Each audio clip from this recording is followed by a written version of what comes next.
E aí eu vou agradecer o Marcelo, né, por ele ter aceitado o convite, de fazer esse momento legal com a gente aqui, de conversar, de trocar, de transmitir, né, esse capítulo.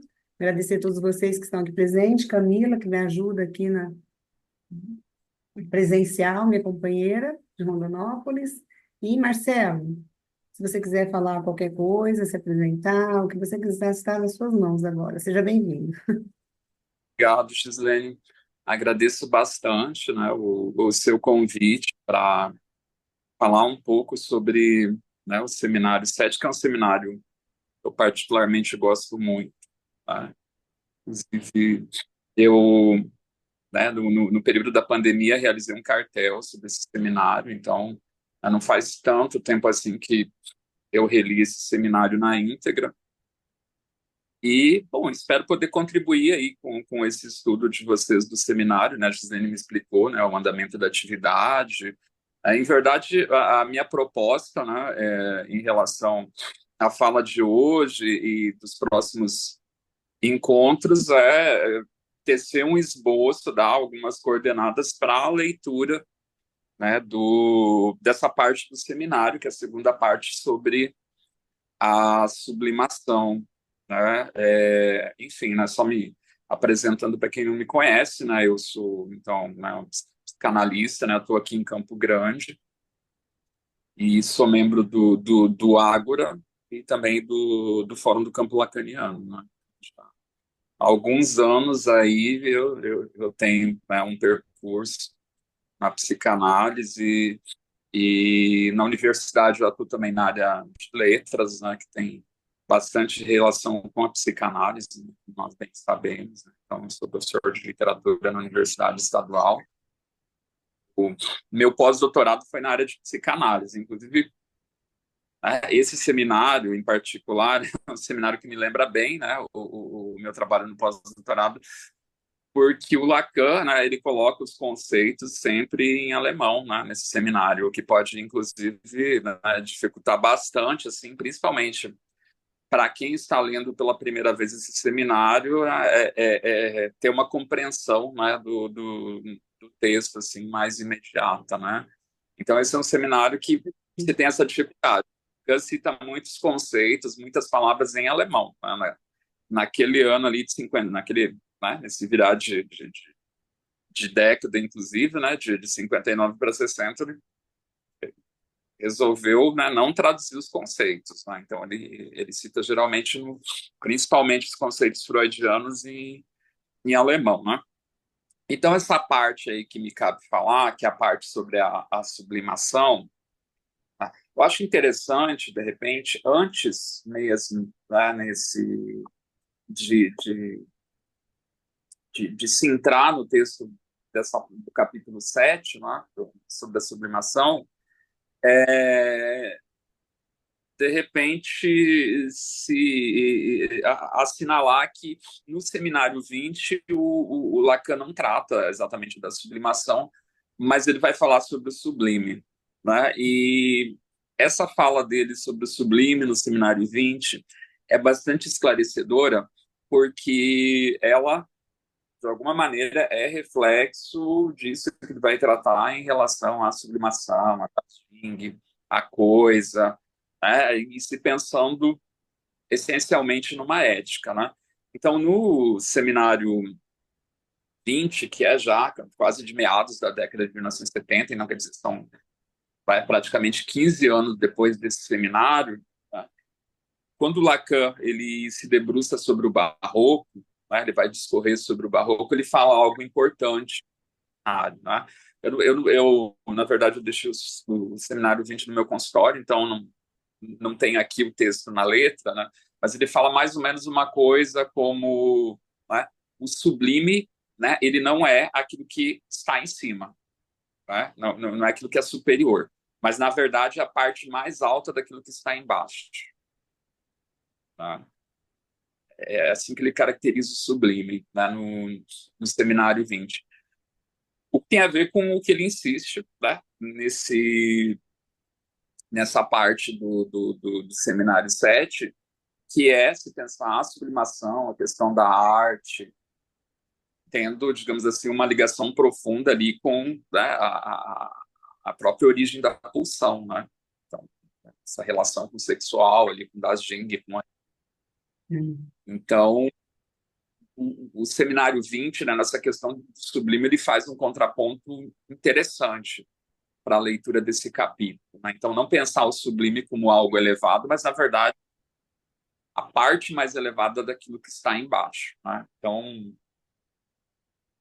indo propriamente assim, falando sobre o texto, vou passar assim, eu vou tentar dar conta do capítulo 7 e 8, né, em uma hora, que Ah, é então, um pouco inclusive, difícil. Marcelo, vou te atrapalhar um pouquinho e falar que, assim, dessa vez, então, a gente vai agir diferente, um pouquinho diferente. O Marcelo vai falar o que ele tem para falar e depois, no finalzinho, né, quando assim que ele terminar, a gente faz as colocações, pode ser? Queria ver com vocês, tá? Porque o conteúdo é grande, são quase 100 páginas.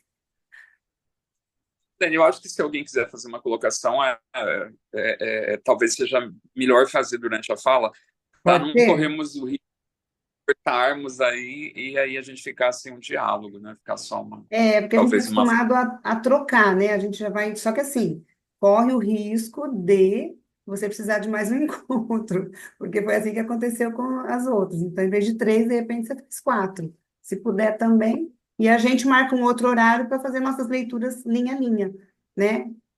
Tá? Então, ok. Bom, Combinado. então, sendo assim, objetivo, assim, não tanto. Então, o Lacan inicia essa lição, né, colocando o problema da sublimação em relação àquilo que ele. Ó, aliás, né, a edição que eu estou seguindo do seminário 7 é essa edição mais nova, né? Quem tem edição que tem uma. Ou, de repente, o PDF disponível, que a partir de uma versão mais antiga, ele tem uma divergência na. Então, nessa medição, ela começa na 109, né, o capítulo 7. Também. E ele está tentando pensar a sublimação, essa relação com aquilo que ele chama, né, de sentimento ético, né? E aí ele fala que essa exploração do Freud o coloca como pioneiro das raízes desse sentimento ético. É interessante observar que a sublimação ela não é um conceito exatamente tão fechado assim, né, dentro da teoria freudiana, com vários outros conceitos, né? O próprio conceito de transferência, né, não é, digamos, algo pacífico dentro da obra do Freud, né, de definição. Né? Então, como outras coisas dentro da obra freudiana, né, o conceito de sublimação tanto quanto aberto. Tá? Assim, sintetizando o que seria sublimação para Freud, tá? Só para a gente partir de algum lugar, mesmo que vocês já tenham discutido isso antes, então, né, seria essa atividade que ele vai considerar elevada, principalmente ligada ao trabalho e às artes, né, que de alguma maneira desvia, né, o alvo da pulsão, que seria, tá, a genitalidade, para outra coisa, tá? Então, para a elaboração de outra coisa que tem um valor social, né? Assim que o Freud coloca isso, né? Mas fazendo o quê? Se valendo da energia da pulsão, né? Nesse sentido. Então, eu desvio a pulsão, né? Desse encontro, né? Do sexual, da genitalidade, para algo, esfera que aparentemente não tem relação com o sexual. Mas a gente vai ver que é só aparentemente que não tem relação, tá? Que não há, digamos assim, um descolamento completo com o sexual. Né? Então, né, falando sobre a sublimação, ele está falando sobre a busca de uma moral é, natural, desde o início, ali na página 110 já, né, uma moral natural, o equilíbrio normativo do mundo, né? Então ele está falando de uma espécie assim de harmonia, né? Equilíbrio em relação ao que de alguma maneira seria, né, um desejo, né, da civilização, da sociedade em ser alcançado em algum momento, né? Isso nós principalmente vamos observar nas proposições das utopias, né, desde sempre, né, dos vários tipos de utopia, desde, né, a República de Platão, passando pela utopia né, do Tomás Moros, até mesmo, né, a própria ideia do comunismo, como ele é apresentado, né, na teoria marxista, né, em relação a quando, né, o proletariado vai tomar os meios de produção e aí se vai ter uma sociedade sem classes, né? Então, né, é essa busca pelo equilíbrio, né? E aí é isso que o Lacan fala, né, em relação a aquilo que ele vai chamar de dimensão pastoral, tá? Que é um tanto quanto obscuro aqui no texto do seminário, não é tão claro, tá? Mas isso diz respeito, então, né, a essa dimensão de equilíbrio, né, de harmonia, de civilização, ela tem um equilíbrio. Mas por que pastoral? Né? Né? O Lacan fala na página 111, né? Ali no segundo parágrafo da 111, né? A dimensão pastoral nunca está ausente da civilização e nunca deixa de se oferecer como recurso a seu mal-estar. Então, o que seria essa dimensão pastoral? Né? Ela vai funcionar como uma espécie assim, né, de construção das civilizações para um retorno a uma vida ideal. Né? É interessante esse movimento. Né? É sempre um retorno a um estado harmônico, a um estado de equilíbrio, né? De comunhão com a natureza, de comunhão com o mundo natural, que nós sabemos, né, desde sempre que é impossível. Tá? Se nós pensarmos psicanaliticamente, tá? Pensando nessa passagem disso que cria, né, digamos, né, tá na criação da própria pulsão, né, tá nessa passagem da natureza à civilização, seria um retorno ao estado de natureza. Tá? Nós vamos ver com Lacan o fato de a linguagem, né, ela aderir ao corpo, né? Nós temos um corpo, né, em essa linguagem, isso faz de nós, né, seres que jamais vão, enfim, estar em harmonia com a natureza, né, nessa condição. Aí, segundo a qual né, o Lacan, nesse seminário, vai denominar de pastoral. Né?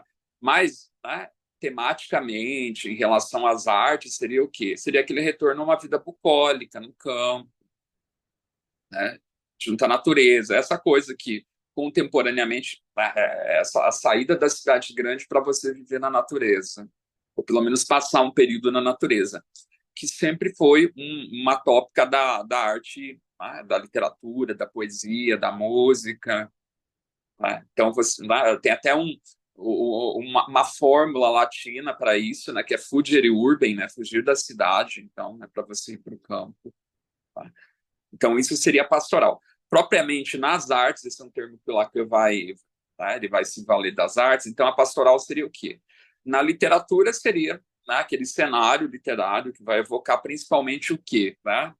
Uma idealização do que seria, né, a paisagem campestre do mundo antigo, do mundo clássico, do mundo grego, né, greco-latino.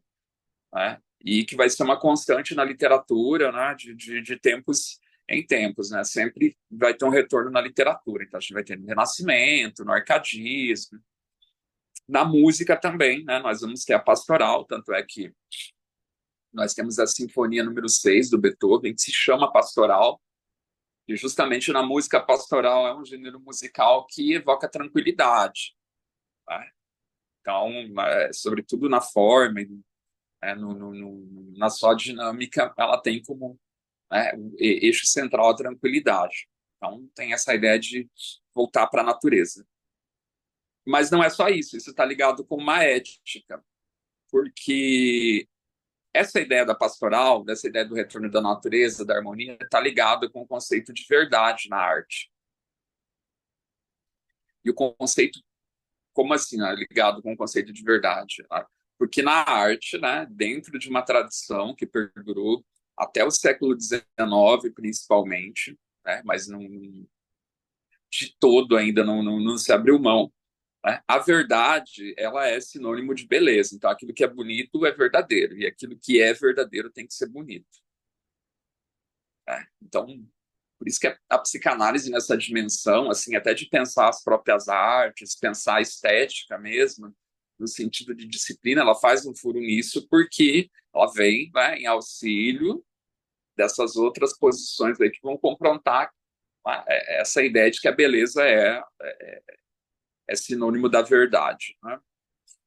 E aí, como exemplo, inclusive, né, dessa ideia de pastoral, de equilíbrio, né, que se pensando uma ética, eu até trouxe aqui para citar, tem esse poeta aqui, eu trouxe aqui um livro, né, John Keats, que é um poeta lírico inglês do início do século XIX, é um dos meus poetas favoritos, né, de língua inglesa, e ele tem um poema bastante conhecido, né, uma Ode a uma urna grega, onde o final do poema justamente é quase que uma síntese de tudo isso, né?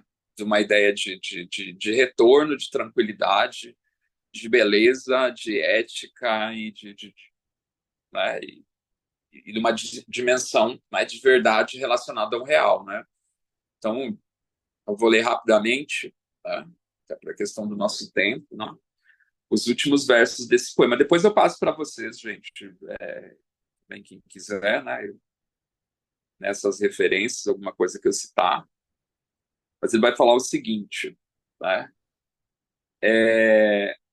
Fria pastoral, né? Ele está falando da urna, né? Uma urna funerária de mármore, né? Então tem uma cena pastoral encarada nessa urna. Quando a velhice destruir a geração de agora, tu permanecerás no meio de outras dores, não das nossas, tá? Amiga do homem a quem dizes. Tá? E aí essa frase é bastante esse verso é muito proverbial em língua inglesa, né, do Keats, é bastante conhecido. A beleza é a verdade é a beleza. É tudo que sabeis na terra e tudo que deveis saber, né? Então, né, essa ideia de verdade e beleza ligada a uma ética, um ideal de bem viver, né? É isso, então, que o Lacan, de alguma maneira, ele está, né, dimensionando aí quando ele fala, ele cita, então, essa questão da pastoral, tá?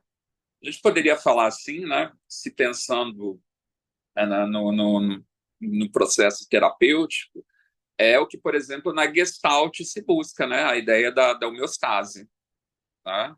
A ideia da homeostase. Então, que para a psicanálise, como a gente já vê, evidentemente, isso é uma impossibilidade, né? Essa ideia da homeostase. Gente, se vocês quiserem falar, fiquem à vontade, tá? Eu estou meio assim torto pela posição do meu livro aqui, né? Aí ele vai falar sobre a questão da consciência moral, né? E vai incluir aí a questão da crueldade, né? É, no sentido de que a crueldade principalmente aparece não em relação às faltas do indivíduo, então não é algo, digamos assim, que vem punitivamente, né, com uma lei que corrija, mas é algo que está, né, ligado principalmente a uma condição do próprio indivíduo. Então, por isso que ele diz, né, que a ética vai perseguir, isso página 112, o indivíduo muito menos em função de suas faltas do que de suas desgraças. É no sentido autopunitivo mesmo, né? Tanto é que ele cita uma peça do Terêncio aqui, muito en passant, ele fala mal dessa peça, inclusive, né, dizendo que não é boa, que é aquele que se pune a si mesmo, né? Na verdade, nós temos tradução dessa peça e o nome do personagem é Elton Timorou-Menos, que significa, né, em grego, o carrasco de si mesmo. Que, enfim, fala muito da posição neurótica, né? O que é um neurótico se não um carrasco de si mesmo, né? Numa boa medida. E aí, né, continuando aqui,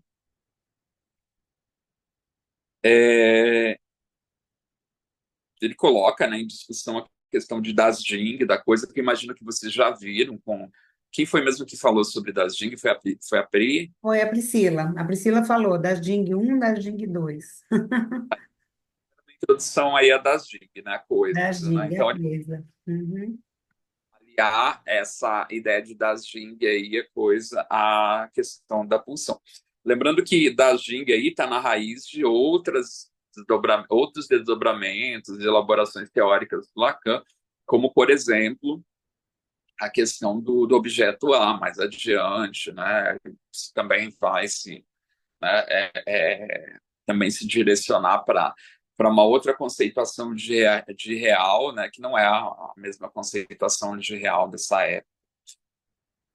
Esse seminário, digamos assim, é um seminário já em que o Lacan, né, ele está se desprendendo da conceituação dele de inconsciente estruturado como uma linguagem, né? Ainda não de todo, mas já muita coisa vem mudando nesse seminário. Então, ele, digamos assim, já... Bom, eu penso ele, né, como já um seminário de transição, não tanto quanto os primeiros. Embora a linguagem tenha aí uma função bastante importante, né?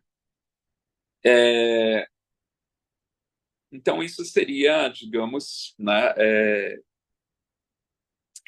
a questão de aliar, né, o conceito de pulsão das Jing nessa primeira parte do capítulo 7. E aí ele começa, né, a investigar isso aqui, sobre essa questão da pulsão, né? E, e aí ele vai falar sobre, né, a questão da cadeia significante, vai falar sobre os impulsos pulsionais, né? A todo momento Lacan, né, no texto desse seminário, como nos seminários, né, anteriores, ele sempre, né, ele realiza uma conversão, né? Ele pensa os termos freudianos, aí, principalmente nesse período aí, e converte para, digamos, né, uma conceitualização dentro das ciências da linguagem, né? Ou da ciência da linguagem, se a gente pensar na psicanálise como uma ciência da linguagem, que é, né, uma proposição dele para mais ou menos esse período, né? No seminário 3, né, ele define a psicanálise como uma ciência da linguagem habitada pelo sujeito.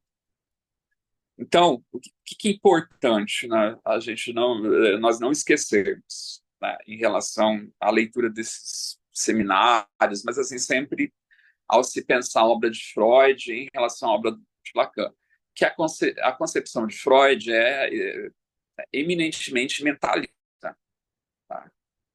Diferente do Lacan, que ele vai conceber, né, o modelo, enfim, como ele vai pensar o aparelho psíquico, a psique, enfim, né, como ele vai teorizar, tá?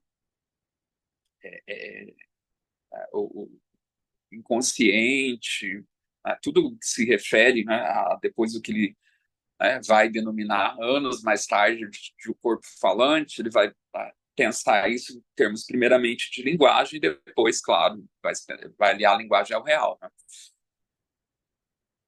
Então, o que é importante? O Freud vai trabalhar com imagens, com representações. Então, aqui nesse seminário é bastante constante, inclusive, um termo que é representante de representações, né? É tautológico. Por quê? Porque o Freud trabalha com representações. Isso talvez seja menos em decorrência da, de uma proposição do Freud, por assim dizer, originalmente por parte dele, mas talvez principalmente pelo influxo que o Freud recebe da filosofia, do pensamento do século XIX, que é eminentemente mentalista, né? Que vai pensar, né, termos da psique a partir de imagens. Então, Lacan faz isso. Tá? Ele tenta sempre trazer para, né, a representação, converter para os significantes, né? Então, aquilo que é representação em Freud, nesse momento, vai ser significante em Lacan, né? Aí, na página 114, ele fala algo importante. né? Ele vai falar sobre a plasticidade dos. Ele está falando de instintos ainda, né? Pelo menos essa tradução que eu tenho, que é uma tradução né? É a tradução que o Antônio Quiné fez desse seminário, né? Então, eu acredito que seja instinto mesmo no texto do Lacan e não tribe, né? Não pulsão. Vai falar sobre a plasticidade dos instintos. E ele fala uma coisa importante aqui na página 114, né? Que está lá no Freud, que nem toda sublimação é possível no indivíduo, então não é todo mundo que vai conseguir sublimar.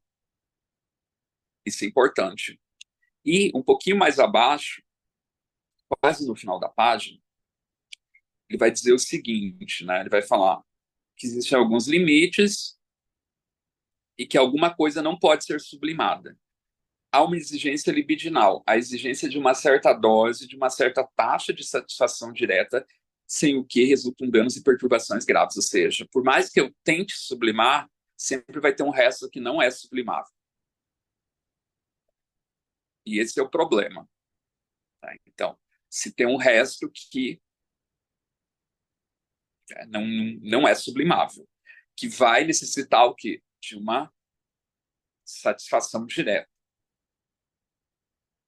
Sem quais, então, resultam danos e perturbações graves. O que que... Peraí, gente, deixa eu ver uma ligação. Deixa eu ver como que eu desligo isso daqui. Aí, voltou. Então, nós podemos pensar, inclusive, lá nos textos do Freud, no texto lá sobre a psicologia do amor, da série da psicologia do amor, algo no qual, de alguma maneira, né, estabelece uma correspondência, né, com isso, que é quando Freud fala que uma citação bastante famosa, inclusive, né, a partir desse texto do Freud, que é Anatomia ou Destino, que inclusive é uma colocação do Freud bastante problemática, não no contexto do texto, não para o Freud, de modo algum ela é problemática, ela é muito clara no texto do Freud, mas infelizmente ela descontextualizada, ela dá ensejo para discussões que distorcem bastante essa colocação do Freud. Tá? Então, o Freud, na verdade, ele está, né, parafraseando e, em verdade, mudando uma frase que é atribuída ao Napoleão, né, que o Napoleão fala, a geografia e o destino. Tá? E ele fala isso mesmo no texto.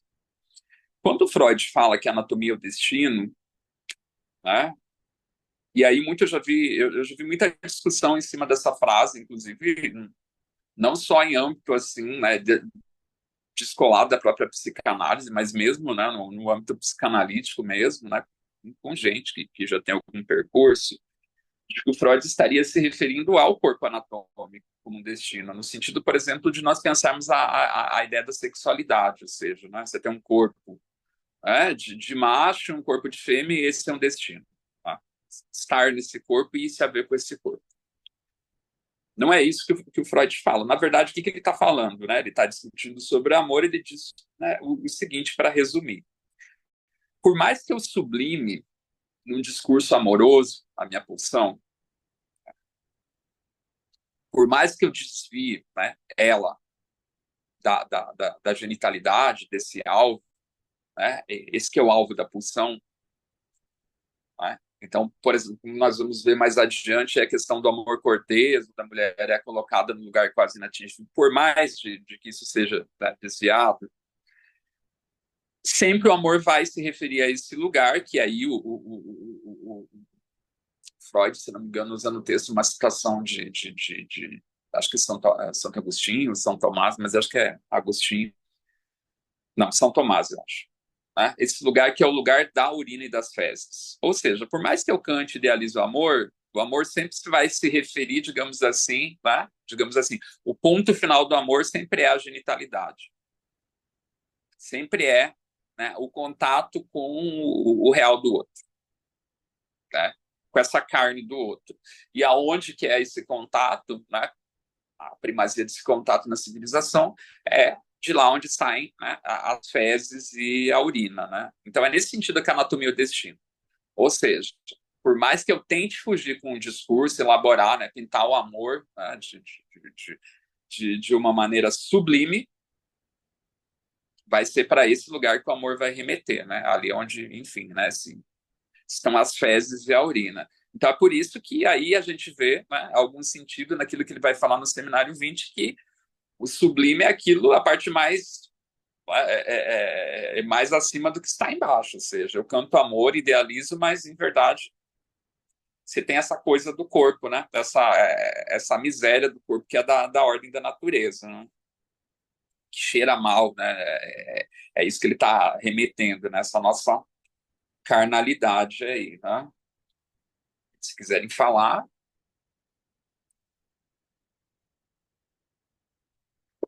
Então, né, resumo, sempre tem uma parcela impossível de sublimar, a gente não consegue sublimar tudo. É... Aí só vendo, pegar as partes mais importantes. E é isso que ele fala mais adiante também, ele vai citar Lutero, né, para falar da nossa própria condição, inclusive, né, no sentido de queda. Deixa eu ver aqui.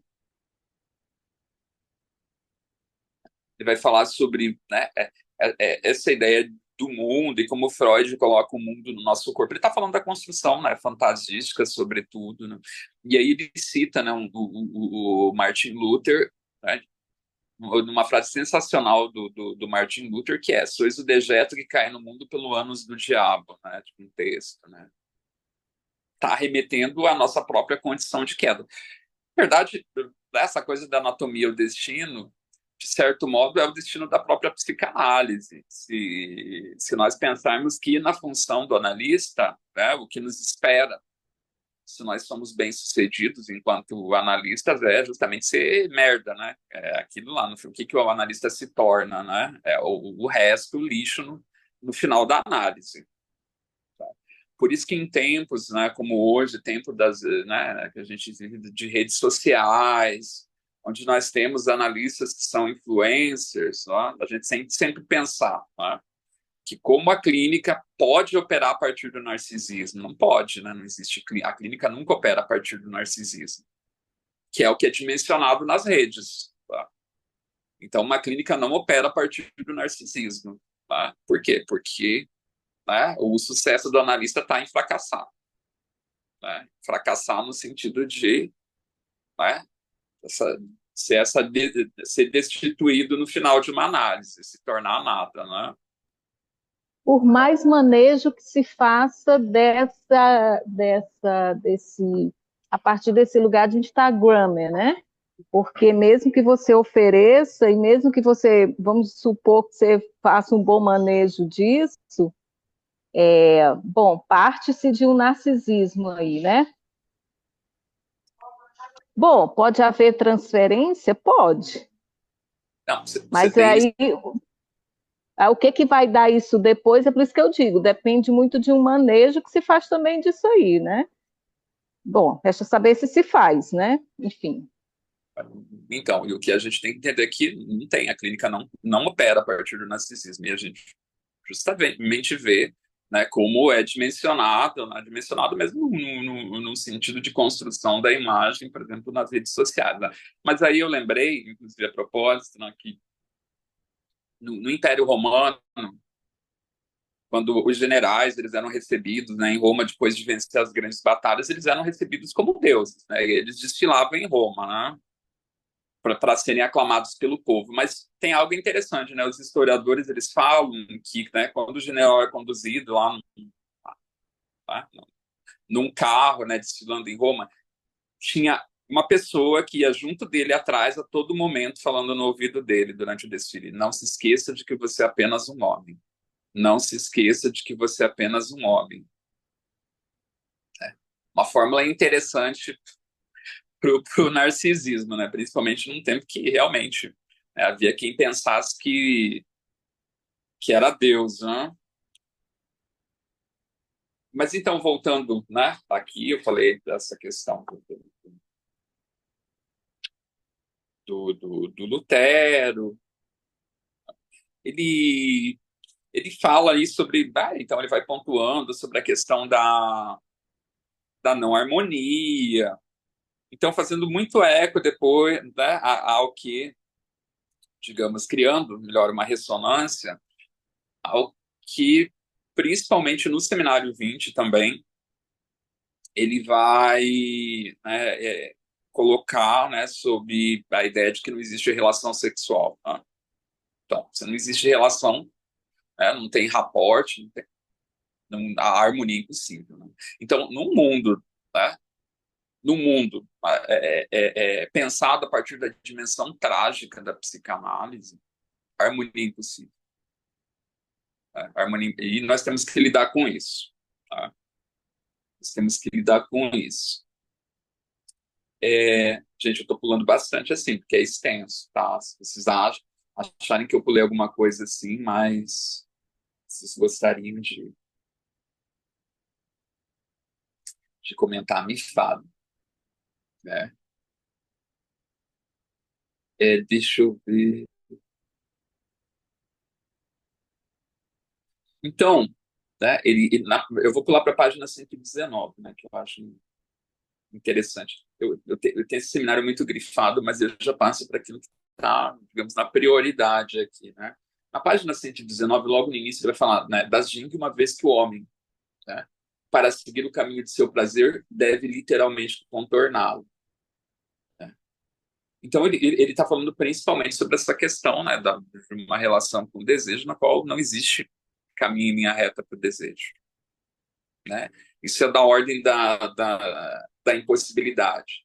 E é com isso que nós temos que, né, lidar na clínica. Né? Então, ele está falando sobre o tempo, né, a questão do bem supremo, São Paulo. Tem uma parte aqui que.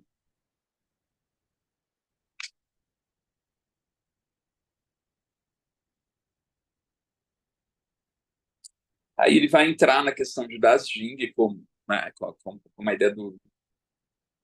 Ele vai evocar, né, o problema do mal, e mais ou menos nessa época, na verdade, a concepção de real do Lacan está tocando de alguma maneira no problema do mal, porque ele, né, ele é influenciado pelo pensamento do Georges Bataille, né, que escreveu, né, um livro bastante importante sobre isso, que é a literatura e o mal. Né? Então, né, Lacan vai pensar o conceito de real, principalmente a partir, né, da leitura dele do Bataille, dentre outros, mas já não é o conceito de real lá dos primeiros seminários, ou, né, anterior ao próprio seminário 1, que é um real fenomenológico, ou seja, só aquilo que não está na linguagem. Né? Já é algo para além disso. Né? E aí se lida como, né, essa ideia do mal, principalmente se pensando no real, né? No sentido não só psicanalítico. Né? A gente pode se perguntar no sentido de o mesmo lá que o Voltaire faz questão, né, quando teve o terremoto de Lisboa no século XVIII, que é, bom, essas pessoas todas pecaram, todas foram más, né? Por que essa punição, né? Por que tantas pessoas morreram? Né? Então, o problema do mal está ligado muito a uma questão contingente. Né? Uma questão contingente. Por exemplo, se a gente pensar hoje, né? Gaza, né? Todas essas pessoas morreram. É uma questão que de justamente uma correspondência ética ou não. O mal está aí no sentido de que essas pessoas absolutamente não fizeram nada, né? Foi uma contingência de estarem nesse lugar e nesse tempo, e por isso, né, há essa destruição, né, de uma comunidade, de uma cultura, de uma civilização. Né? Então, o mal está muito ligado àquilo que, né, se a gente pensar no livro de Jó, lá, quando Deus fala para Jó, né, que ele Deus honra seus compromissos, mas é o que não aparece no livro de Jó, né? Ele não deixa Jó na mão, né? É mais ou menos a ideia do mal está por isso, tá? Ou seja, as coisas não se dão por merecimento, né? Mas se dão pela ordem da contingência, né? Enfim, no Seminário 20 também se tem alguma coisa sobre a ideia do necessário, do contingente.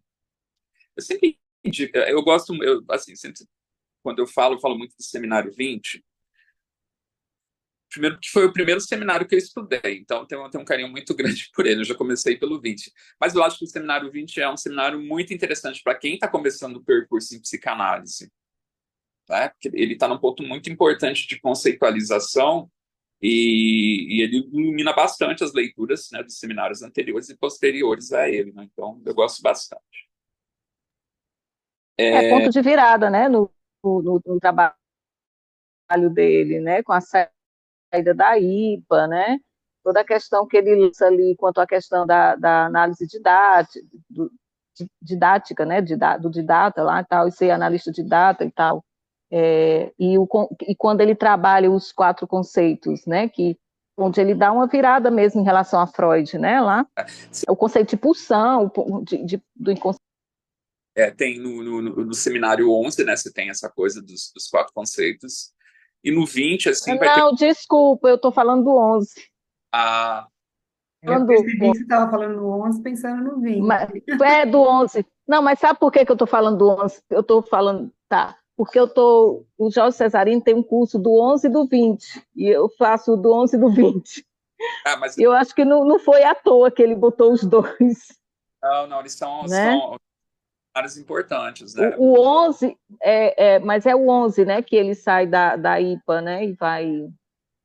O 11 são os 4 conceitos, né, fundamentais da psicanálise.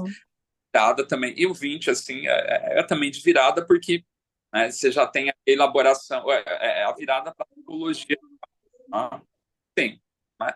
19, 20, no 21 a gente já tem, né, próprio conceito novo de real, que vai, né, o real com R maiúsculo, você tem o batismo do real, né?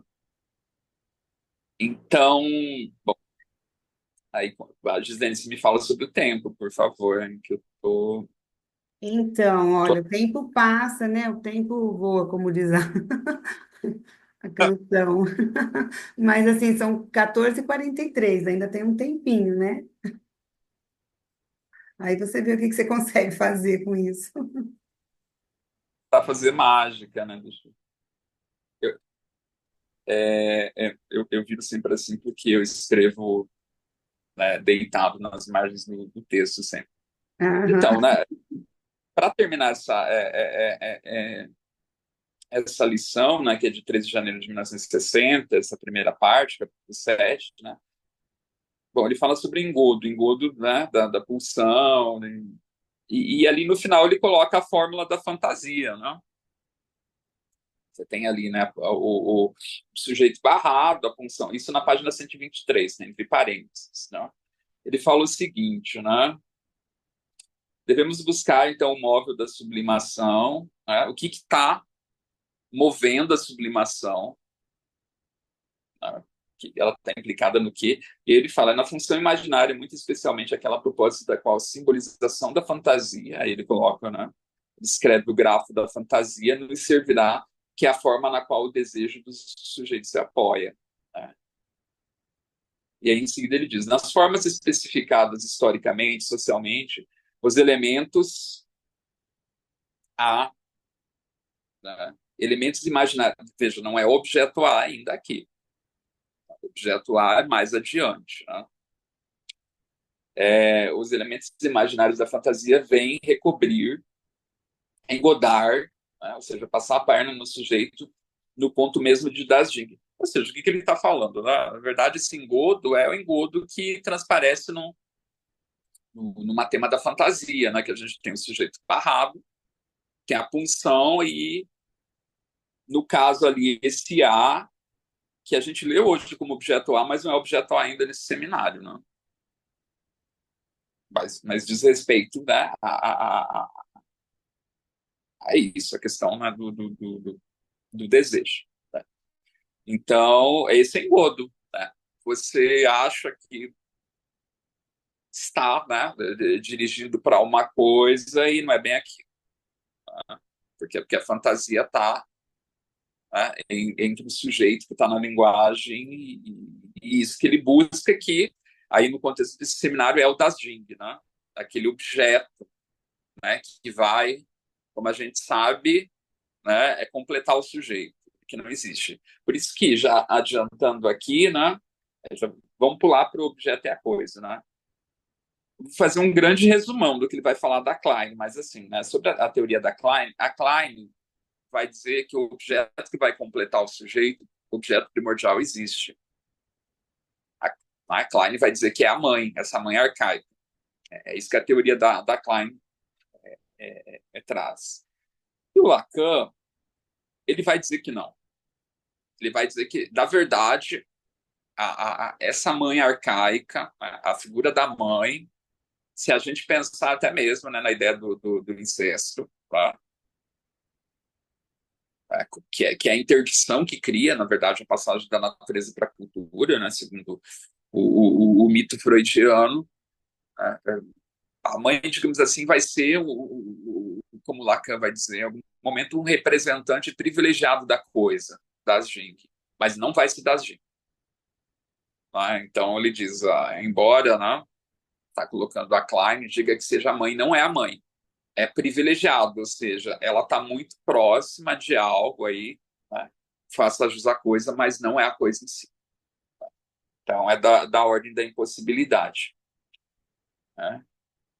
Tanto é que, para complicar a nossa vida, né, o Lacan vai falar, né, lá a partir do seminário 20, agora eu não estou lembrado se é no seminário 22, qual seminário, mas eu acho que é o 22, que ele diz assim, não há relação sexual, exceto de um filho com uma mãe. Então, ele está dizendo assim que há relação nesse sentido, né, incestuoso, assim, né, pensando psicanaliticamente. Mas que não é exatamente, né, esse acesso à coisa. Né? Aí ele vai falar da cadeia civil. Seria desse, no sentido dessa relação de completude que se tem no início lá da relação da mãe com a criança, que se pensa ser uma completude na alienação, alguma coisa assim? De que Supostamente é uma completude, né? Quer dizer, se imagina ali uma completude mãe e filho, né? Que não é. pode né? Só que ele vai, né, o exemplo que ele dá lá, né, do seio materno, da primeira mamada, né? E aí você vai pensar a mãe. Para Klein é a mãe. Né? A teoria kleiniana é a mãe, né? Essa ideia de completude. Mas nós sabemos que, né, de acordo com as proposições, né, lacanianas, não é da ordem da completude isso. Né? Pelo contrário, se nós pensarmos bem, isso leva ao oposto. Isso leva à disjunção do sujeito, né? Que é, no caso, nós pensarmos a psicose. Né? O sujeito ele é engolido de tal forma pelo desejo do outro, ele é alienado, né, no outro, que o que você tem como resultado no final não é a completude, né? É a disjunção toda do sujeito. Se a gente pensar na esquizofrenia, na psicose, né? Tanto é que não é ele, né? É ele e o outro, assim, né? Totalmente, né? Digamos assim, com as fronteiras, né, borradas em relação a esse outro, né? Que está retornando do real. Então, acho que a psicose, né, estruturalmente, ela mostra, ela é um bom modelo, né, para isso, de que, né, essa junção radical né, com a função materna, ela leva para o oposto da completude. Ela vai levar para a destruição desse próprio aí, né, corpo falante. Não? E aí, deixa eu ver que horas são aqui. Daqui a pouco você me corta. Deixa eu ver o que. Aí ele vai falar sobre os afetos e fala rapidamente ali sobre a cólera, né? Mas ele entra numa discussão sobre como a psicologia lida com os afetos, a filosofia. Mas, assim, resumindo, é porque os afetos estão na linguagem, eles precisam da linguagem em algum momento para se articularem, enquanto que isso que diz respeito à ética, isso que diz respeito à sublimação aí, né? Ele não está na linguagem, que é da ordem das Jing, né? Das Jing está para antes da linguagem. Né? Tem uma parte aqui. Tem uma parte de que eu queria comentar, não queria deixar de comentar. Né? Que na página 128, no final do primeiro parágrafo da 128, ele fala o seguinte. Né? Ele está falando lá sobre o princípio do prazer, e mais além do princípio do prazer, ele diz: nem o prazer, nem as tendências organizadoras, unificadoras, eróticas da vida, de modo algum bastam para fazer do organismo vivo, das necessidades e precisões da vida, o centro do desenvolvimento psíquico. Então ele está falando que toda essa estrutura relativa, que ele está falando desde o início do seminário, né, o princípio do prazer, o princípio, né, da realidade, Uhum. essa questão está envolvendo a linguagem, a estrutura, tá?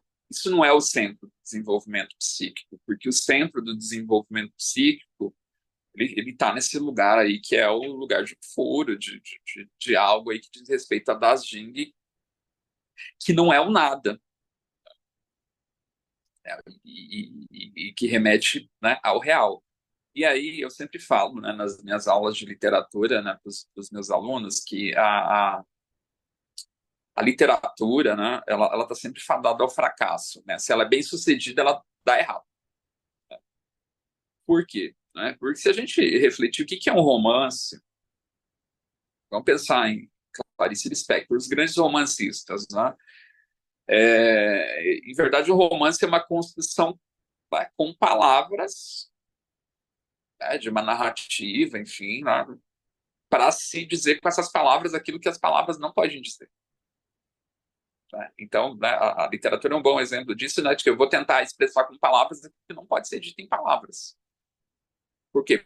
Justamente por esse centro que orienta lá, se a gente pensar, né, esquematicamente a arte, que é um centro irredutível, né, ligado a uma subjetividade, a, a gente pode pensar o real, e que nunca vai ser acessado, mas de alguma maneira ele reverbera a partir das palavras, a partir da linguagem.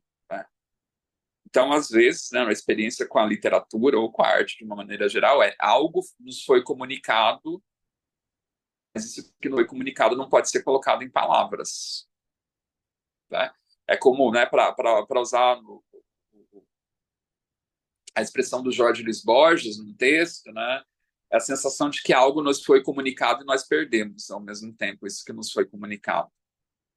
Mas alguma coisa se fez. Né? Digamos, né, relacionando com o seminário, a experiência estética, a experiência com a beleza e mesmo a própria experiência com a ética, de um certo modo, é isso. É você ter essa experiência de que recebeu algo, mas perdeu essa coisa ao mesmo tempo. Marcelo, você falando isso, me vem aqui agora uma lembrança, né, de você na clínica, né, já que a gente vai ter que terminar, não tem mais como você falar muita coisa. Na clínica, você vem, as pessoas trazem, né, livros para falar sobre livros, para falar sobre música, para falar sobre arte, né, mas a gente sabe aqui que, eu até tirei lá do seminário 6, eu lembro que a Priscila falou na página 518, na época. Análise não é uma simples reconstituição do passado. O lugar é um lugar do réu que encontra em questão no relato. Essa pessoa que está falando, ela não está falando, não está acontecendo em linguagem ou está acontecendo em linguagem? Eu fiquei na dúvida nessa época. Vocês entenderam, mais ou menos? Ela está falando do texto, da literatura, como você disse, né? Quem escreveu? Por exemplo, nós tivemos encontros com quem escreveu, não sei se você lembra, lá no Ágora, ou foi no fórum, Sim, sim. né? Eu, Então, nesse sentido, né, está sublimando. O que está acontecendo aí nesse sentido lá na clínica? O que pode estar acontecendo? O que poderia? eu acho que talvez também a gente pode pensar nesse sentido da própria arte, né? Porque aquilo que eu estou falando não é sobre aquilo que eu estou falando, é sempre é sobre outra coisa, sobre outra coisa. E isso a gente vê assim, de uma maneira bastante simples na clínica, né? Principalmente, né, nos dias de hoje que a gente tem, claro, você já tem desde sempre assim, os pacientes trazendo por escrito relatos, né? Paciente que faz diário da própria análise, lê, né? Mas outros que trazem, né, digamos assim, construções que já são voltadas mesmo, né, para nessa esfera, digamos assim, pertence a essa esfera mesmo sublimatória, está falando de outra coisa, não se É, trata da não esse, trata. E também tem um artigo, né, de que ela me citou, que eu gostaria de saber, sobre, acho que é Glover que fala, é isso o nome, né? E ela fala desse sujeito lógico, e ela fala do segundo parágrafo do grafo, né? Do grafo do desejo, onde você terminou aqui na forma da fantasia, agorinha, né? Então, por isso que a importância, né, de estar estudando, informação, né? A gente está compreendendo melhor esse caminho, como e, chegar, né? Como lidar. aliás, você falou uma coisa importante, não sei se dá tempo só de comentar, né? Que a gente fez essa digressão sobre o narcisismo, né? Principalmente nas redes sociais, hoje na rede social você tem a predominância da imagem, o narcisismo que está, né, na verdade, né, articulado principalmente a partir da, da, das imagens, né?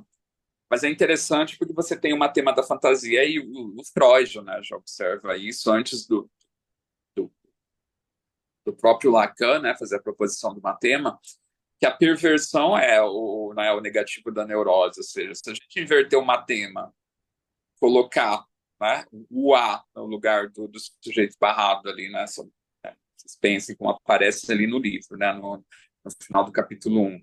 E o S, no lugar onde deveria estar o A, é justamente essa relação narcísica que se fala, né?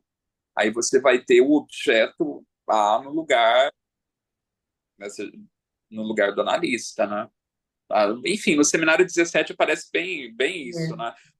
O A está no lugar do analista, mas ele está no lugar de faz de conta, né? O analista ele faz semblante de que ele é o objeto A, de que ele é aquilo que vai completar o sujeito. É uma mentirinha. Se o analista vai completar o sujeito, ele está nessa posição, que é a posição perversa, né? Ele, justamente, digamos assim, o analista ele acaba inadvertidamente ocupando o outro, vivendo na fantasia, né? Na fantasia de estruturar o sujeito. Verdade. E o analista precisa ser esse lugar de semblant, né? Que se o semblant for pensado como aquilo que recobre o vazio, né? Aquilo que recobre o vazio. E é isso que vai fazer o sujeito criar, fazer criação, né? Porque é o sujeito quem faz, é o analisando que faz a criação, não é o analista, né? Mas é um lugar importante para o analista ocupar para que o sujeito faça essa criação.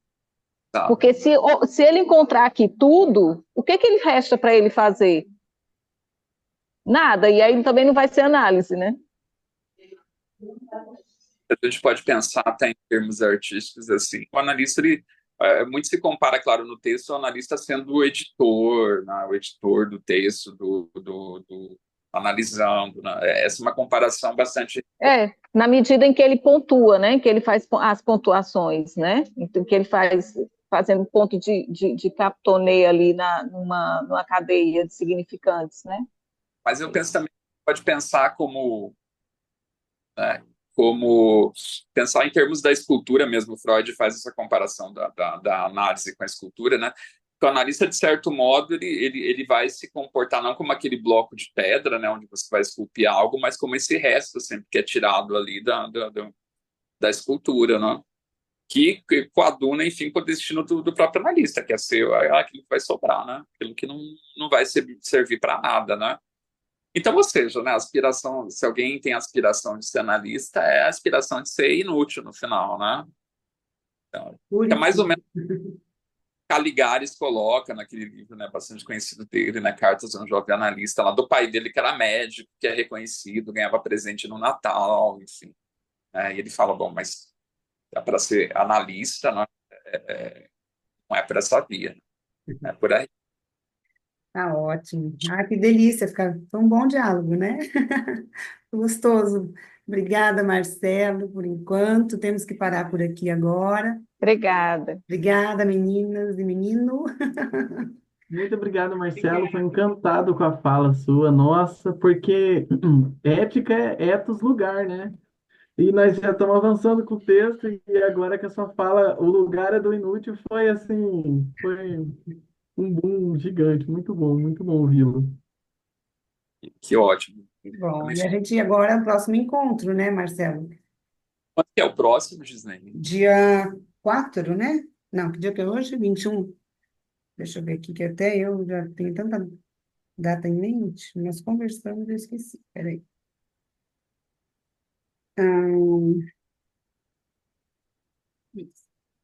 4 de novembro, nós estamos 21 de outubro, e, e eu acho que é isso, né? Nesse mesmo horário, tá? E qualquer coisa também você vai colocar os textos lá, né, pra gente. Você falou as citações que você fez, e se alguém quiser, a gente pode continuar batendo papo lá no grupo a respeito, alguma dúvida? Eu acho que depois eu vou enviar, porque como vai entrar na questão do amor cortês, eu vou ver alguns textos, né, que o Lacan usa como exemplo, mas eu acho que seria interessante, né, tá, para se pensar essa coisa do amor cortês, né. Tem, inclusive, aquele livro da série Passo a Passo, eu acho que é da Zahar, a Teoria do Amor na Psicanálise, onde a Nadia Ferreira, ela comenta, ela comenta um passo sobre o amor cortês também, mas ela tem uns É, exemplos, eu né? conheço, eu tenho. Inclusive, a Nadia, ela é uma especialista em barroco, né? Ela fez o doutorado dela, se eu não me engano, no barroco. Porque ela é professora de literatura, né? Depois é que ela foi para a psicanálise. E ela é uma apaixonada pelo barroco. Inclusive, ela diz que o Lacan diz que o único amor que é verdadeiro é o amor cortês. Ah, nossa. Então, Então, é uma boa coisa para a gente pensar, né, para o próximo encontro. Camila, obrigada também. A Camila que me ajuda aqui com a tecnologia. E o Tainan com as fotos. Ah, nem tirei, vamos tirar uma foto aqui. Ah, vou tirar uma foto, né? É. Um momentinho, eu vou mandar.